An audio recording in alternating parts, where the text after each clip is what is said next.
Hey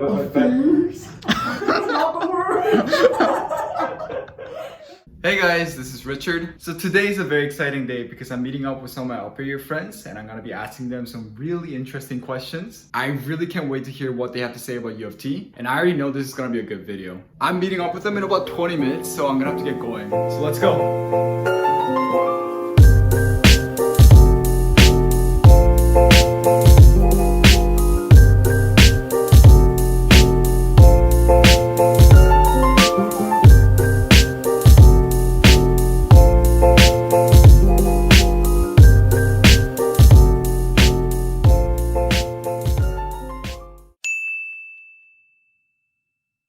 Yeah, like, be enthusiastic, be like, yeah.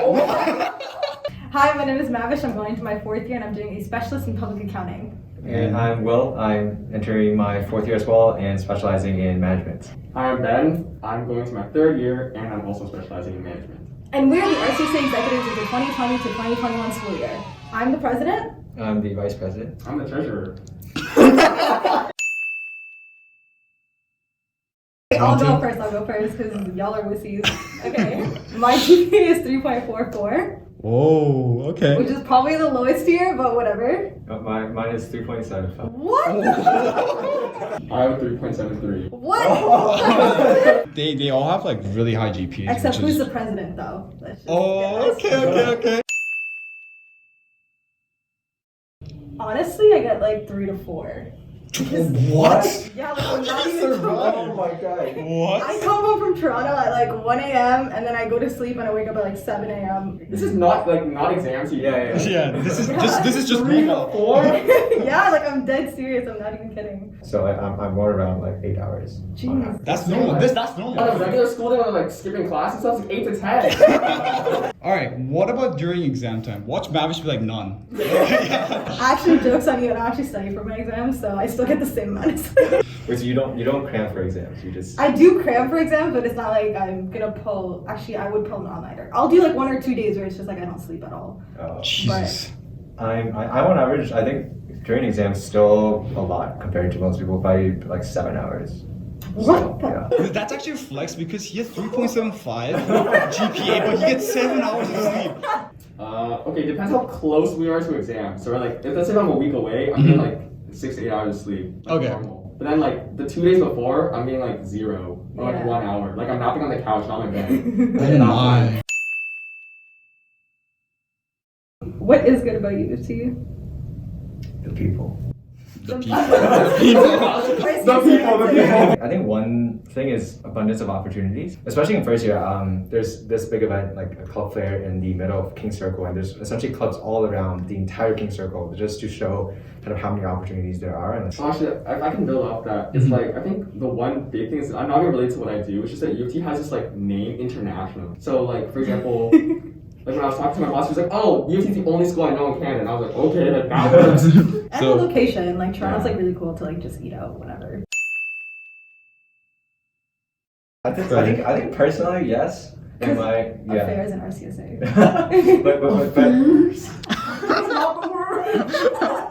I actually know a lot of at least in RC, there's a lot of kind of couples, and it's always like a meme that like RC people only date RC people. Really? Oh my god, baby, let's go to the networking.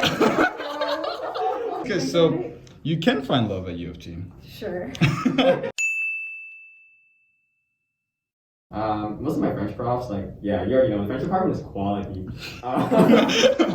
Professor Ghazali for econ. That's Cutie. true. I don't remember his last name. I know his first name was Ryan. Okay, he's my RSM 250 prof. I don't know if he teaches anymore, but he was fantastic. And then Xian Zhao, RSM 250, ukulele on WhatsApp. Oh my god, if you see this video, I love you and I miss you. Professor, he teaches accounting. Dragan Stoyanovich. His name is Dragan. Matthew Roman for tax. He's like the cutest professor ever because like he's so obsessed with tax that it's like you want to follow his passion because he's just so excited about it. I feel like I don't remember their names. Then it's not impactful. Yeah. For me, the hardest is for sure RSM 332, which is Intro to Capital Markets. generally that course is known for being really hard. I don't know, probably between the 220, Eco 220, which was like Intro to Econometrics, and Eco 204, which is what Will was referring to. So I'm gonna say my hardest course was RSM 333, which I like dropped one semester, decided to take it again, and almost failed, and then online schooling kind of saved me. RSM 333 is corporate finance. I think for me, it was definitely second year, partly because I kind of accelerated my course load. So in second year, I was taking a lot of third year courses. Yeah, I was gonna say second year is definitely the hardest. Balancing extracurriculars and courses was like the hardest thing ever. I think Mav's gonna roast me again for like bringing prestige into this, but I swear, that's a huge thing. It's like they want it. It's like, okay, all the Ivy Leagues are like a reverse funnel, and UofT is like a funnel. Like all the Ivy Leagues, like it's hard to get in, and everyone's like 80s, 90s, 100s. UofT is like everyone comes with high marks and they get shot. Honestly, I just think it's like their grading system. Like even if you study really hard or you do really well, it's like there's always a way they're gonna screw you over with like their grade distributions or the class averages to make sure that it's always up to their own standards. And that's when your GPA gets really screwed and you end up trying to work and overcompensate to try to reach unreasonable standards. KPMG. Wow, flex. I was a summer intern at KPMG. I was a consulting analyst at this really small consulting firm called Wanamaker. A summer with the City of Toronto in revenue services. Took a semester off to do a internship with the Ontario Teachers Pension Plan in business continuity, and recently I finished up as private equity analyst at Appleby. What was the UofT motto again? It's like Boundless?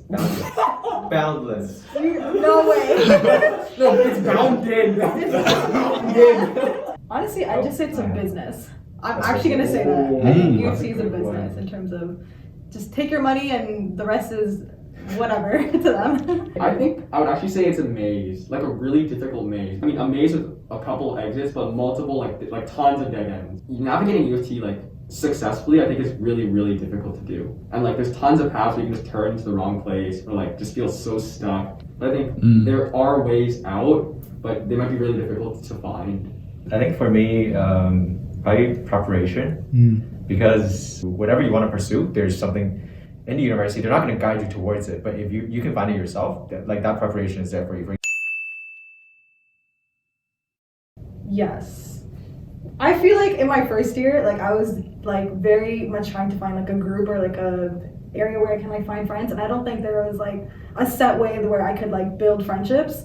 I don't know. It was really hard to make like super genuine close friends for a while. Generally, if you put yourselves out there, like go to a lot of events and stuff like that, I think it's doable for sure. And I think most people, by probably the end of first semester, find like a group that they study with. And I think it's all about like looking just not within your program, but also like outside of that. Like for me, like I have friends in ramen, but also like the majority of my UofT friends are outside of the program. So they're like in like the weirdest programs like physics, or, like psychology, like French. I met a ton of people through my French electives. So I think it's like all about like spreading yourself out, like not, you know, being too tunnel, like having that tunnel vision. I think it really helps. Honestly, coffee in their hands, That's actually true. that's like very It's a big true. Tims or Starbucks mood, yeah. Okay, AirPods for sure. I feel like everybody has AirPods around. Okay, thank you, Mav. I get it, I'm poor. So ramen kids obviously suits and like sleek gelled hair.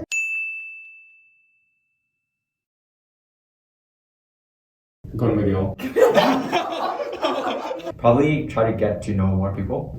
It's really good to just get to know more people, especially people in upper years. I think that's something that I really wish I would have done. Yeah, I was kidding about McGill. But I think, like, going back to first year, I think, to be honest, this is like, for me personally, but not coming with such a cynical mindset. I think, so for me, it was like, you always have to be wary about other people. They might not be going for genuine friendships. They might be going just for the connections or like the network. Coming in without that mindset, coming in with a more open mind, that's what I would have done differently, I think. Opposite to Ben, I think I wish that I came in with like a more real attitude, because I think I came in with a very preppy version of who I'm supposed to be, and it took me a long time to be like, I just want to be myself now. It is what it is. So I wish that I started that off earlier on than how long it took me to get here.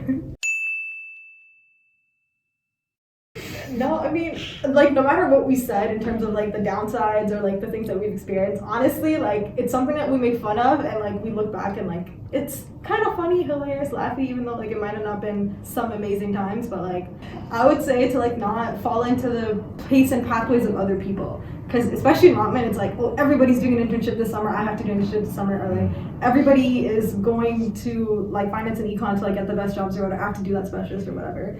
It's so hard to not follow the crowd, but like do your best to not, like I think we all got sucked into it at some point, but at one point you realize like, you know, it's your life, and after UofT, like you're gonna live a completely different life as well. So just do what's honestly best for you, and don't try to like fall into the everyone's doing it, so I have to do it too. And if I'm not doing it, then that means there's something wrong with me if I haven't done this yet. I think for me, one advice is, it's really cliche, but really go out of your way to get involved.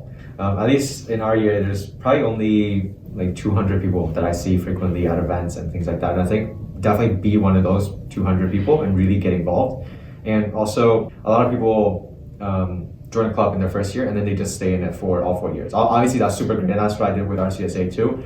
But it's really good to explore outside of that past your first year. Once you're in a group, explore outside of that group as well. Don't be pigeonholed into just doing one thing for all 4 years. Learn to look where other people aren't looking. I think that kind of builds off what Will said and Mav said, like go out of your way to do things other people aren't doing, and like kind of forge your own path, right? Because sometimes that opens up opportunities that other people don't have access to because they're following the crowd. Wow, awesome. Like Richard's YouTube channel. Yeah, that's a big like Shout up, out. actually. Good job to him. Okay, so I was just editing the video and I realized I completely forgot to record the ending with my friends. So thank you so much to Mavish, Will, and Ben for helping me out with this video. And thank you so much to you guys for watching the video. Thank you so much everyone, and I'll see you in the next video. Bye! Shout out to the RCSA Facebook and Instagram pages. Feel free to add and follow us. We're a big happy family and we're here to welcome you. If you guys have a pose, just freeze for 3 seconds. Perfect, there we go.